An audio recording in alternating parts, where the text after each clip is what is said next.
Multo nga ba ang nakunan nila sa CCTV na to?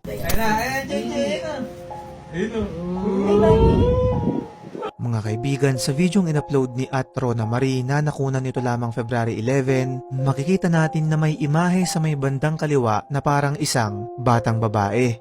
Nakalagay sa caption na hindi raw ito ang unang beses na nakita nila yung bata at nakakapagtaka dahil nung mga oras daw na yun ay wala ng mga bata dun sa paligid dahil nga gabi na at may curfew, at kung mapapansin nyo ay tumagos rin yung bata sa kotseng nakaparada at sa may gate dun sa gilid.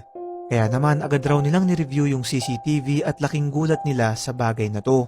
Ang tanong ay posible nga ba talagang mahagip ng kamera ang mga multo? Ayon sa mga eksperto, ang mga kaluluwa, multo at espiritu ay technically binubuo raw ng malalakas na electromagnetic frequencies na siyang nagiging visible sa mga kamera. Ayon pa nga sa ilang paranormal experts, ay maaari daw na magsilbi ang ating mga kamera bilang third eye na nakakadetect at nakakakuha ng mga bagay na hindi kayang makita ng ating mga mata. Gayunpaman ay marami pa rin ang hindi naniniwala dito at sinasabing ito ay isang malaking kalokohan. Ano sa tingin mo, kaibigan?